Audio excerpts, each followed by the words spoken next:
Hey there guys, I'm SonicGhost and welcome back to some more Let's Play Mega Man Maverick Hunter X. Last time around we started up our adventure as Vile, and as Vile we made our way through not only the tutorial stage here, Central Highway, but also we took on both Storm Eagle and Chill Penguin. We got ourselves a whole bunch of different weapons that we can use to take on more of these said Mavericks. And today we're going to start out by going to the electromagnetic power plant to take on Spark Mandrill. So after beating Chill Penguin, we got ourselves the Distant Kneeler and Frozen Castle. We went over these weapons at the end of the last part, but the quick summary here is Frozen Castle is an armor upgrade, and Distant Kneeler is an arm upgrade that we're going to be using here in Spark Mandrill stage. So without any further ado, let's begin our mission.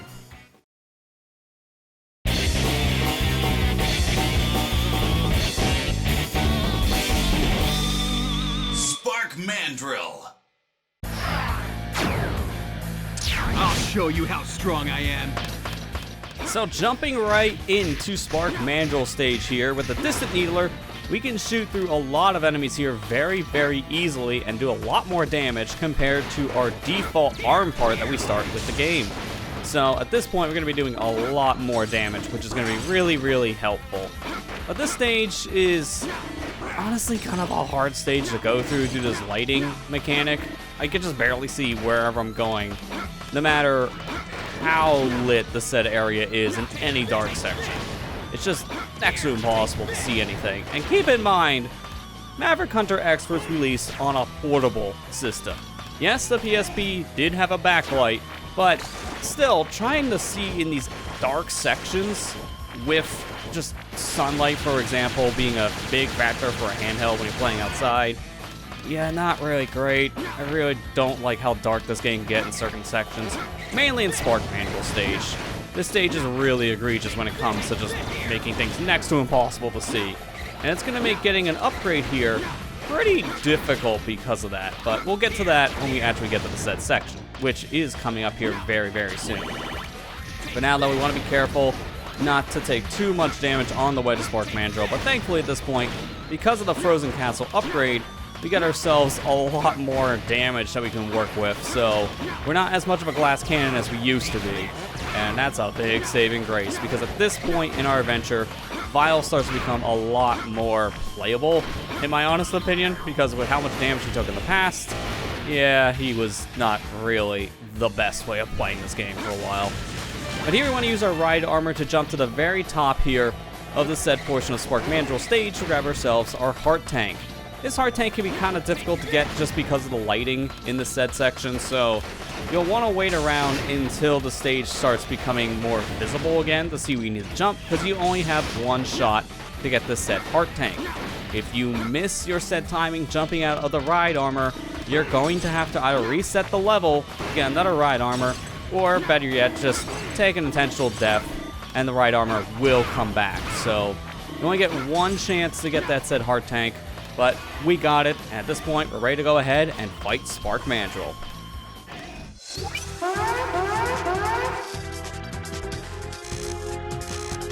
Time to get started. Vile? What are you doing here? I should ask you the same question. What are you accomplishing by acting as Sigma's cheerleader? His plan's not wrong. At least, I don't think so. Any plan involving X is wrong. I'll put a stop to it. So, unlike X, Spark Mandrill is going to be a much harder fight here for Vile. Because if you come into this fight with the weakness for X, Spark Mandrill is not really that hard of a said fight. Here though, we're going to have to anticipate all the moves that Spark Mandrill makes, but This is what it's like. he's still a pretty easy boss to fight in my opinion. Very telegraphed moveset, and use that to your advantage.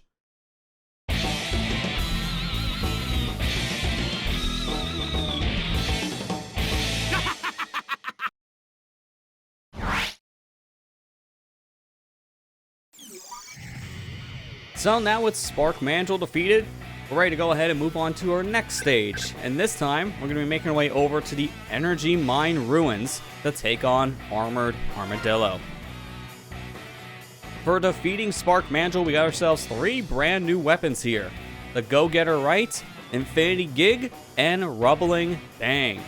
To start things off, let's talk about those said arm upgrades we got, which is a new type. Instead of a gun, now we got ourselves a fist that we can go ahead and shoot out.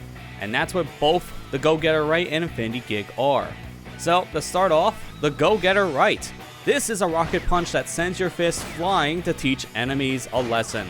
So it's a pretty simplistic attack, but it doesn't really use too much energy, and it is still a very powerful fist.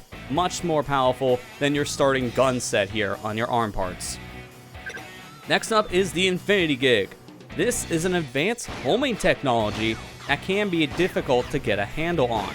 Basically, this is a homing attack fist, so if it's near an enemy, it will home in, but just like this description says, the homing technology is a little finicky, and it may not always be the most reliable attack to use. So this is going to be a harder fist of the fist-type weapons for your said arm part. But I'm going to be picking the Go-Getter Right here for my arm part, and to go over our last said thing in question, it's our leg piece here, the Rubbling Bang. This napalm sports a wide horizontal range, but cannot attack upward. So, this wide range makes the Rubbling Bang a pretty powerful leg attack, but because it can attack upwards, it's going to be a little more limited depending on the situation. So you're not going to be using this for any enemies above you, but to be fair, you weren't going to be using a leg piece to attack enemies above Vile anyways. But we're going into this next stage with just the Go-Getter Right. That's all we can afford to equip to Vile right now, so that's our best option, and that's what we're going to be using to begin our next mission.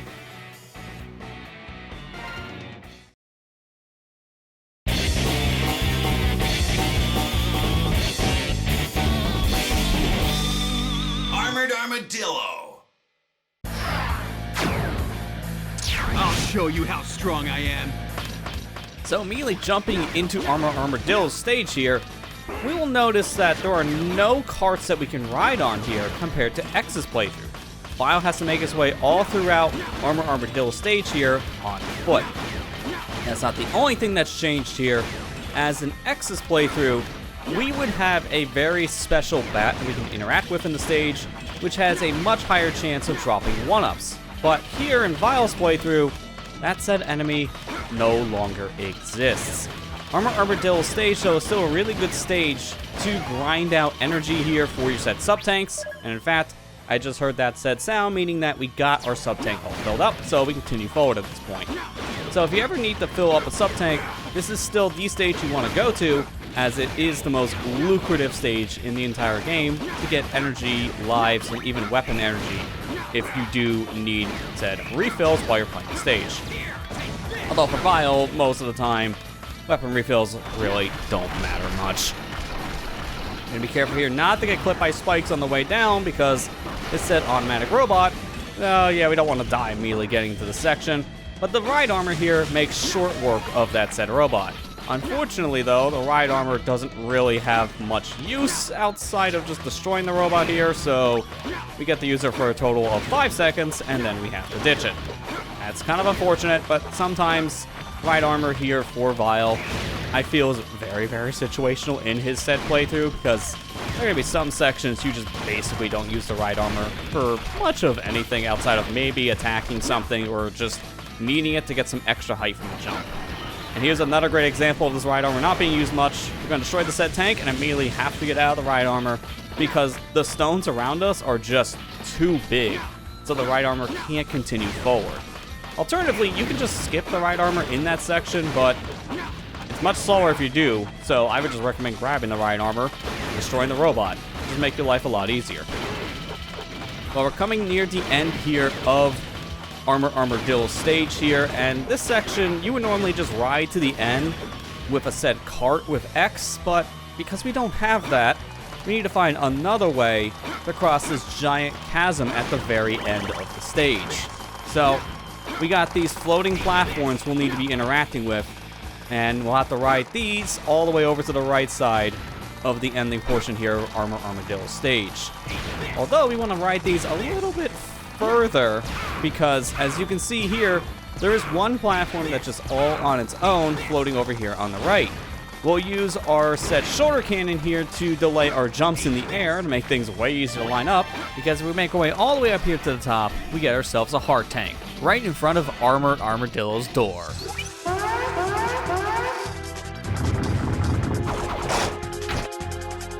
I'm under orders to destroy anyone who comes here. It doesn't matter who it is. All you do is follow orders. You really think you can take me on? You don't respect authority. You don't follow orders. I pity you. Pity? Don't pity me. You don't know anything about me. Enough talk. Let's fight. All right, Armored Armadillo, let's do this. Man v machine, or I guess machine v machines, since we're both technically robots. Want to go ahead and use our fist upgrade and just punch Armored Armadillo in the face, and that's pretty much how the whole fight goes. Now, unfortunately, we do not have Armored Armadillo's weakness here, and that's going to make things a lot harder, because normally, as X, you want to use Spark Mandrill's weapon to attack Armored Armadillo, but we didn't really get anything that we can use right now against Armored Armadillo, unfortunately. We don't have an electric attack to use, so we're going to just have to attack this said enemy in Buster style, and Buster for us means we're going to be using our arms. So we're gonna have to wait for Armored Armadillo to bounce all around the arena just like so, and then when Armored Armadillo is exposed, punch him in the face. But as you can see, timing is key here in this said fight, and because of it, this is one of the longer fights in the game. But with that last punch, that's Armored Armadillo defeated.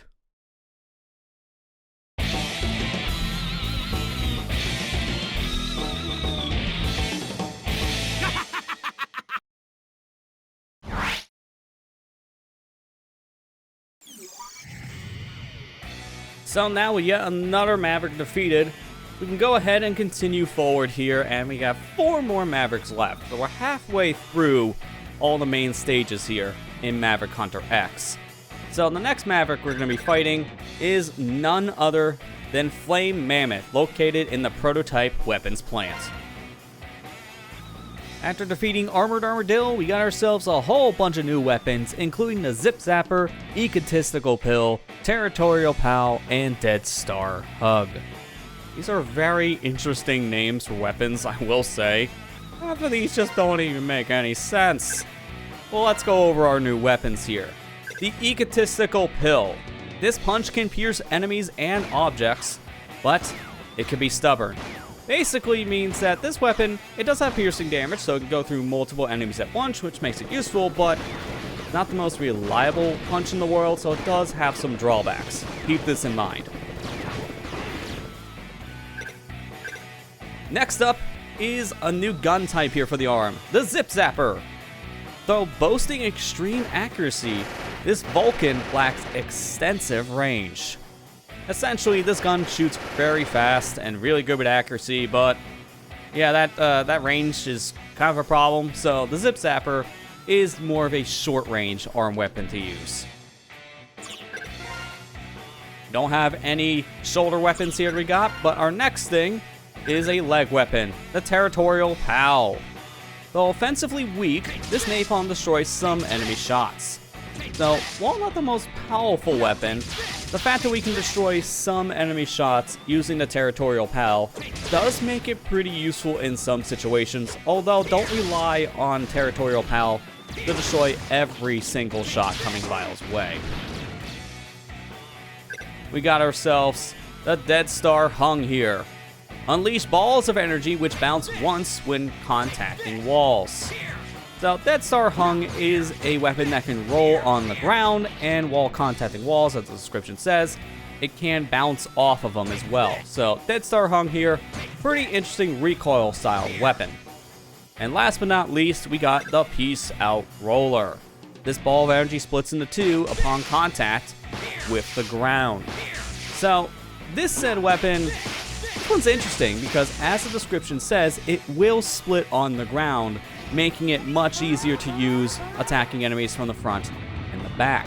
But the catch specifically with this weapon, which I find very, very interesting, is that the Peace Out Roller is Armored Armadillo's weakness.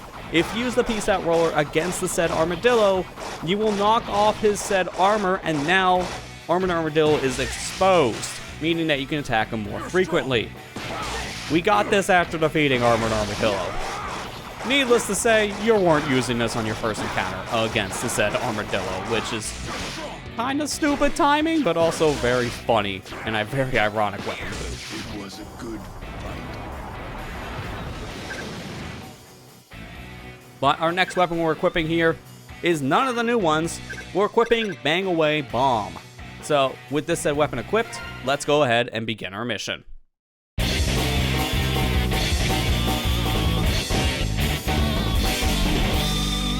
Flame Mammoth.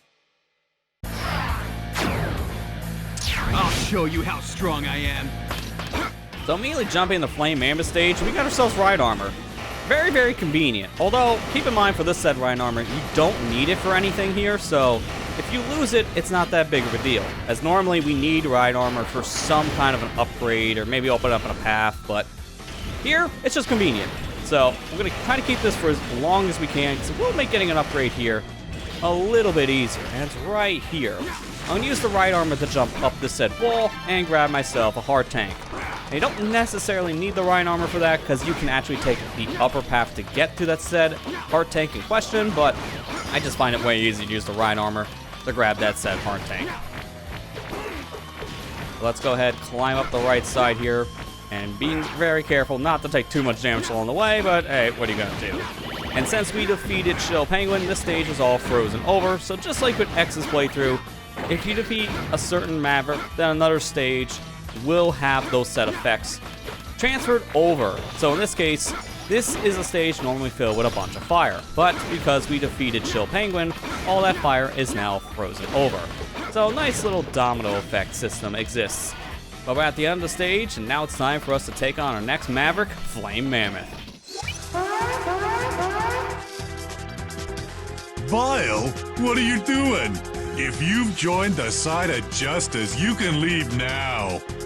Justice? Give me a break, Flame Mammoth. I'll fight you if that's what you want. Bring it on.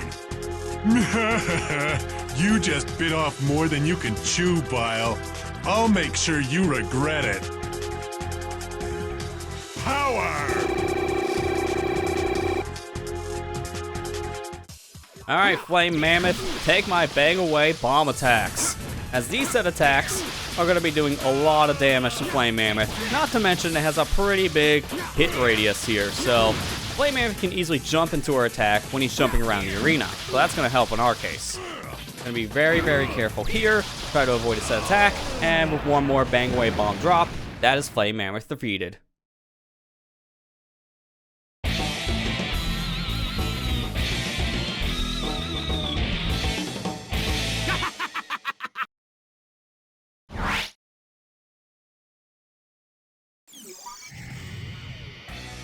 Now with Flame Mammoth defeated, we got ourselves some new weapons we want to go ahead and talk about here. We got ourselves the 777, Golden Right, Fire Murian, and Sword Boutique. So, let's go ahead and start off with those arm upgrades first. The 777.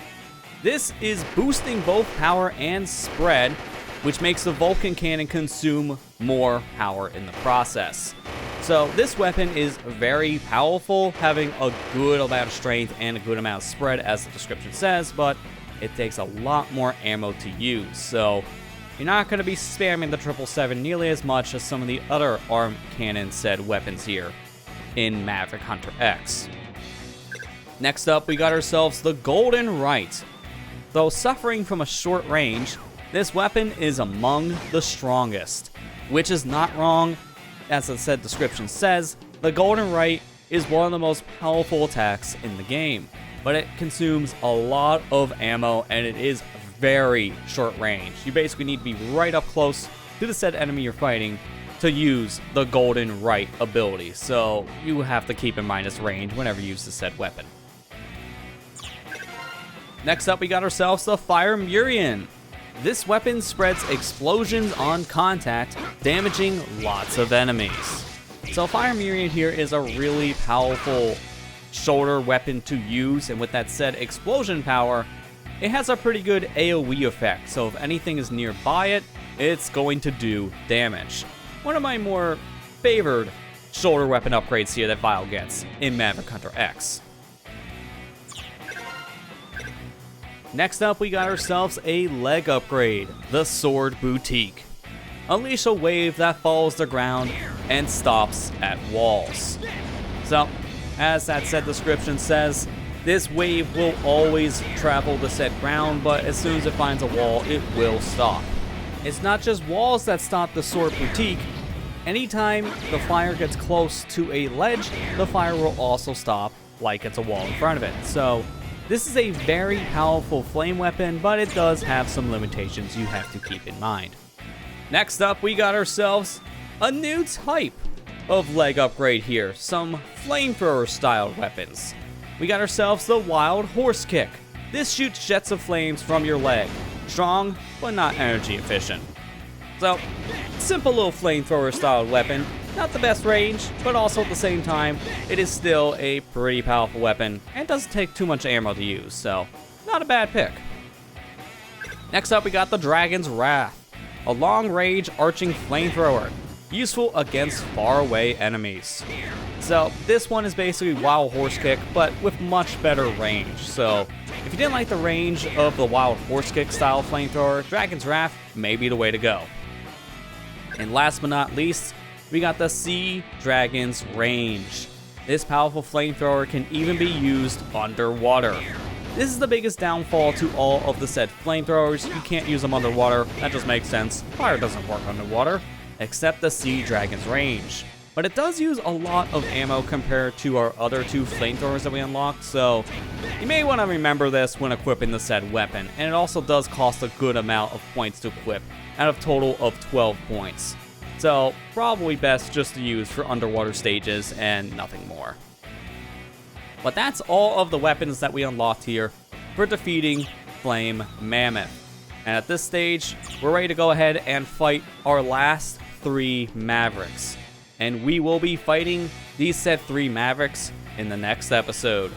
Next time on Let's Play Mega Man Maverick Hunter X, we'll take out the last 3 remaining Mavericks here with Vile and see what lies beyond that set point. Thank you guys for watching. I hope you enjoyed, and I'll see you guys next time.